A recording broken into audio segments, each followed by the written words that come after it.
ವಿಫಲ ಆಗಿದೆ ಅಂತ ನಿಮ್ಗೆ ಯಾಕೆ ಅನ್ನಿಸ್ತದೆ? ಸ್ವಲ್ಪ ಸಮಯಾವಕಾಶ ಬೇಕಲ್ಲ. ನಮ್ಮ ಜಂಜಿಗಿಣಿ ಸಾಹೇಬ್ರಿದ್ದಾರೆ, ನಮ್ಮ ಇಲ್ಲಿ ನಡಳ್ಳಿ ಸಾಹೇಬ್ರಿದ್ದಾರೆ, ಈ ಕಡೆ ನಿರಾನಿ ಇದ್ದಾರೆ, ಬೆಳ್ಳೂರು ಇದ್ದಾರೆ, ವಿಜಯಗೌಡ ಪಾಟೀಲ್ ಇದ್ದಾರೆ. ಇರೋರ ಬಗ್ಗೆ ಮಾತಾಡಲ್ಲ, ಇರೋರ ಬಗ್ಗೆ ಆರೋಪಗಳು ನಿನ್ನೆ ಮೊನ್ನೆದಿಲ್ಲ, ಸುಮಾರು ದಿನದಿಂದ ಆರೋಪ ಮಾಡ್ಕೊಂಡು ಬಂದಿದ್ದಾರೆ. ಗಂಭೀರ ಆರೋಪ ಮಾಡಿದ್ದಾರೆ. ಆರೋಪಕ್ಕೆ ಗಂಭೀರತೆ ಇದ್ರೆ ಉತ್ತರವನ್ನ ಕೊಡ್ಬೋದು. ಆರೋಪಗಳಲ್ಲಿ ಏನಾರ ಸತ್ಯಾಂಶ ಇದ್ರೆ ಹುರುಳಿದ್ರೆ ಉತ್ತರನ ಕೊಡ್ಬೋದು. ಹುಡುಗಾಟಿಕೆ ಆರೋಪಗಳಿಗೆ ನಾವು ಉತ್ತರ ಕೊಡ್ತಕ್ಕಂಥ ಪರಿಸ್ಥಿತಿ ನಾವು ಇಲ್ಲ, ಅದ್ರ ಅವಶ್ಯಕತೆ ನನಗಿಲ್ಲ. ರಾಜ್ಯದ ಜನತೆಗೆ ಇದು ಸಹಜವಾಗಿ ಸಮಸ್ಯೆ ಮೂಡ್ತದೆ. ಅದಕ್ಕೆ ನೀವಾದ್ರೂ ಇದಕ್ಕೇನು ಒತ್ತಾಯ ಮಾಡ್ಲಿಕ್ಕೆ ಅಥವಾ ತನಿಖೆ ಮಾಡ್ಲಿಕ್ಕೆ ನಮ್ಮ ಮೂಲಕ ನಾನು ರಾಜ್ಯ ಸರ್ಕಾರಕ್ಕೆ ಒತ್ತಾಯ ಮಾಡ್ತೇನೆ. ಯಾವುದೇ ಅನುಕಂಪ ಯಡಿಯೂರಪ್ಪನವ್ರ ಮೇಲೆ, ಯಡಿಯೂರಪ್ಪನ ಕುಟುಂಬದ ಮೇಲೆ ತೋರಿಸ್ತಕ್ಕಂಥ ಅವಶ್ಯಕತೆ ಇಲ್ಲ. ರಾಜ್ಯ ಸರ್ಕಾರಕ್ಕೆ ಏನಾರ ಅವ್ರಿಗೆ ಏನು ಆರೋಪಗಳನ್ನ ಸತ್ಯಾಂಶ ಇದ್ರೆ ಯಾರು ಆರೋಪ ಮಾಡಿದ್ದಾರೆ ಅದು ಸಂಬಂಧಪಟ್ಟಂತ ದಾಖಲೆ ಇಟ್ಕೊಂಡೆ ರಾಜ್ಯ ಸರ್ಕಾರ ತೀರ್ಮಾನ ಮಾಡ್ತೇನೆ. ನನಗೇನದ್ರ ಬಗ್ಗೆ ಅಂಜಿಕೆ. ಧನ್ಯವಾದಗಳು. Thank you.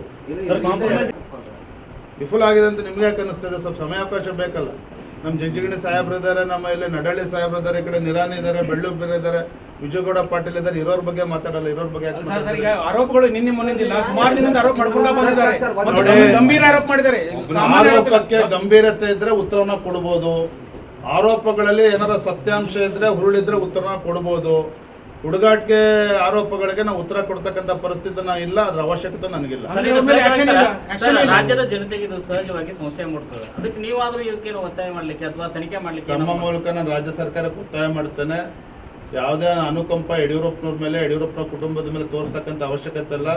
ರಾಜ್ಯ ಸರ್ಕಾರಕ್ಕೆ ಏನಾರ ಅವ್ರಿಗೆ ಏನು ಆರೋಪಗಳನ್ನ ಸತ್ಯಾಂಶ ಇದ್ರೆ ಯಾರು ಆರೋಪ ಮಾಡಿದ್ದಾರೆ ಅದು ಸಂಬಂಧಪಟ್ಟಂತ ದಾಖಲೆ ಇಟ್ಕೊಂಡೆ ರಾಜ್ಯ ಸರ್ಕಾರ ತೀರ್ಮಾನ ಮಾಡ್ತೇನೆ. ನನಗೇನದ್ರ ಬಗ್ಗೆ ಅಂಜಿಕೆ. ಧನ್ಯವಾದಗಳು. Thank you.